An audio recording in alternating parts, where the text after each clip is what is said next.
유엔 총회를 계기로 한반도 주변국 정상들이 모이게 됩니다. 박근혜 대통령도 참석하기 위해서 뉴욕을 방문하게 되는데요. 이 북핵 문제를 관심 있게 다루고 또 지난 중국 방문을 시작으로 가동된 새로운 통일 외교를 본격 뒷받침할 것으로 그렇게 보여집니다. 이 북한 또한 지난해에 이어서 올해도 리수용 외무상을 파견하면서 외교전이 펼쳐질 것으로 예상이 되는데요. 이번 유엔 총회를 배경으로 남북의 외교전 어떻게 될지 귀추가 주목되고 있습니다. 잠시 후에 윤지원 평택대 외교안보 전공 교수와 자세한 이야기 나눠보겠고요. 글로벌 정면 승부, 오늘은 러시아로 가봅니다.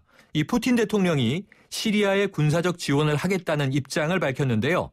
이게 어떻게 된 얘기인지 자세한 소식 들어보겠습니다. 오늘 문자는 프로그램 들으시면서 생각나는 의견 자유롭게 보내주시고요.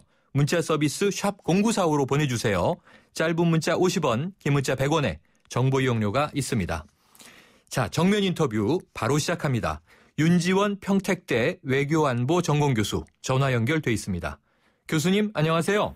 네, 안녕하세요. 네, 제70차 유엔 총회 이번 주말부터 시작이 되네요. 이 유엔 총회를 두고 다자 외교의 꽃이다 이렇게 부르던데 그 의미 어떤 겁니까? 네, 그렇습니다. 올해는 유엔 창설 70주년이잖아요. 네.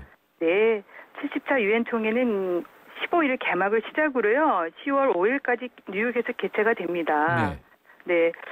유엔 총회는 뭐 잘 알고 계시듯이 모든 유엔 회원국으로 구성이 되고 매년 정기적인 회기를 통해 소집되지 않습니까? 네.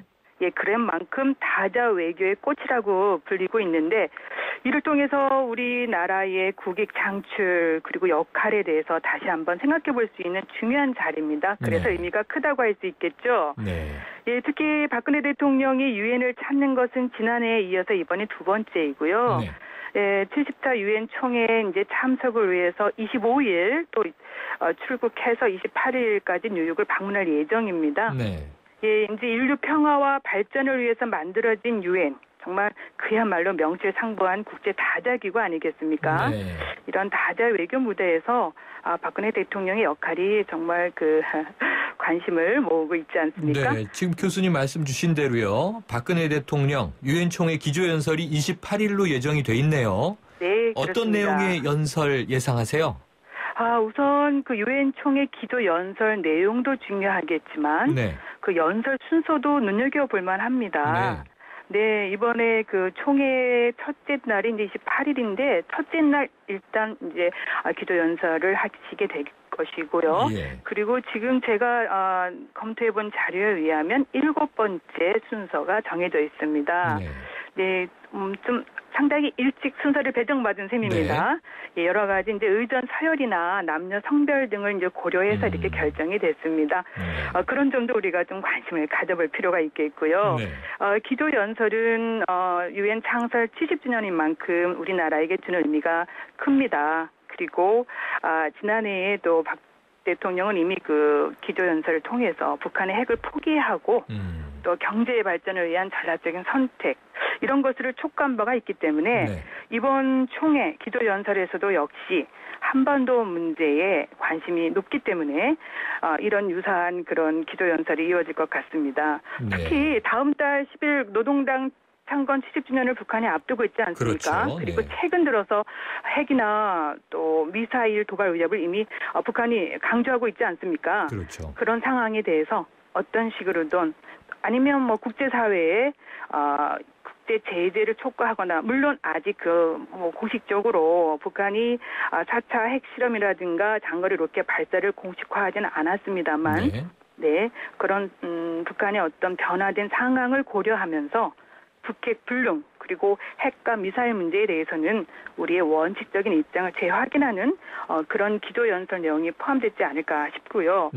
그리고 계속해서 통일 외교에 대해서도 국제사회의 공감대를 확산하기 위한 메시지가 기조 연설에 통해서 전달될 것으로 보입니다. 네, 교수님. 이 유엔이라는 무대에서 그동안 북한 정권이 가장 예민하게 반응하는 것이 바로 인권 문제 아니겠습니까? 네, 맞습니다. 그렇다면 우리 박근혜 대통령의 연설에 이 북한 인권 문제 언급이 될까요? 언급이 안 될 수가 없겠죠. 일단 유엔 외교 또 유엔 정신을 살펴본다면 평화 외교 또 평화 안보 그리고 인권 문제가 들어가 있습니다. 이제 국제사회 개발 문제도 포함이 되어 있는데 인권 문제에 대해서 북한 인권 문제만 언급하지는 않을 것입니다. 네. 국제사회에 다시 한번 인권 문제 해결 필요성을 강조하시겠죠. 네. 특히 전시 여성 성폭력 문제를 또 언급하면서 네. 일본군 위안부 문제 해결을 우회적으로 촉구할 가능성이 높고요. 더불어서 물론 북한 인권 문제에 대해서 개선 그리고 촉구를 국제사회에 공국련이 아마 피력하실 겁니다. 네. 특히 지난 6월에요. 서울에 유엔 인권이사회 결의에 따라서 유엔 북한 인권 현장 참수가 개소됐잖아요. 네, 그랬었죠. 네, 그런 점을 감안해 본다면 인권 문제, 특히 유엔 총회 기조 연설에서는 중요한 부분이 될 것 같습니다. 네. 그런데요, 교수님, 네. 만약에 이제 박근혜 대통령 북한의 인권 문제를 직접적으로든 우회적으로든 언급하면 혹여 이 남북 관계가 좀 악화될 여지는 없을까요? 네, 그게 정말 우려가 되고 있습니다. 네. 그런데 이제 제가 강조하고 싶은 것은 북한 인권 문제는 더 이상 남북한 문제가 아니라는 것이죠. 네. 북한 주민의 삶의 가치라든가 북한의 인권 개선 문제는 인류 보편적 가치이고 국제사회가 포괄적으로 접근할 수 있는 그런 이슈이기 때문에 비록 남북관계가 악화된다 할지라도 이런 점에 대해서는 우리 정부의 입장을 분명히 해야 될 필요가 있다고 생각합니다. 네. 이미 지난해 69차 유엔 총회에서요. 북한 인권 결의가 채택이 됐습니다. 우리가 이런 점을 상기해볼 필요가 있습니다. 그래서 올해 특히 이런 점을 더 강조하면서 향후 우리 정부는 유엔 총회 결의 권고에 따라서 네. 북한 주민의 인권 개선을 위해서 구체적이고 또 실질적인 조치를 취할 수 있다.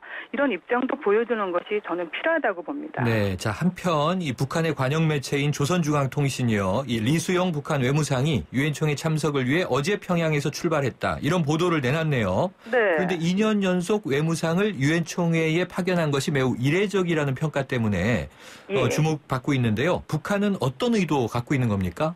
예, 말씀해 주신 대로 리수용 외무상이 이제 지난해에 이어서 두 번째 참석하는 거 아니겠습니까? 네. 연속 이례적으로 외무상을 유엔 총회에 파견한다. 이것은 김정은 정권이 보여주고 있는 국제사회의 그 북한 정권 나름대로 어떤 이용과 활용을 극대화하겠다는 것입니다. 네. 다시 말씀드리면 북한도 북한 나름대로의 다자 외교에 공을 들이고 있다는 것을 다시 한번 첨명하는 그런 기회가 되는 것이고요. 네. 또 공식 행사가 아니라 할지라도 리수용 외무상을 통해서 다양한 그 국가들과 양자회담도 가질 수 있다. 그리고 네. 때로는 뭐 다자회담도 가질 수 있다라는 것을 간접적으로 보여주고 있는 것이 아닐까 싶습니다. 그렇군요. 자, 예. 이번에 이제 유엔 총회에 미국, 중국, 일본, 러시아까지 이 한반도 주변 4개국 정상이 집결하게 되는데요. 그렇다면 우리가 이제 10월에는 한미 정상회담 예정돼 있고요. 이 9월 초에 이 전승절, 중국 전승절 참석하지 않으셨습니까? 네. 등등 해서 이른바 조외교에 관심이 모아지고 있는데, 자, 우리 대통령은 어떤 입장을 좀 견지해야 될까요? 네, 뭐 미중 러일 정상들이 자연스럽게 좋아할 수 있는 자리 아니겠습니까? 네. 저는 우리가 너무 많은 욕심을 낼 필요는 없다 이렇게 생각을 해보는데요. 네. 어차피 유엔 외교는 다자 외교이기 때문에 유엔 외교에 집중하면 일단 좋을 것 같습니다. 네. 그래서 간접적으로든 직접적으로든 미중일러 주변 4강과 국제사회에 한반도 평화통일 또 글로벌 이슈에 우리가 적극적으로 기여하겠다. 네. 이런 다각적인 모습을 보여주는 것이 정말 좋을 것 같습니다. 네. 특히 동북아 4강 중요하지 않습니까? 네. 예, 언급해 주신 대로 북핵 문제의 평화적 해결 그리고 미중 러일의 적극적인 역할을 다시 한번 촉구하는 네. 그런 자연스러운 조우 외교에 더 집중하셨으면 합니다. 알겠습니다. 교수님 오늘 말씀 감사합니다. 네, 고맙습니다. 지금까지 윤지원 평택대 외교안보 전공 교수였습니다.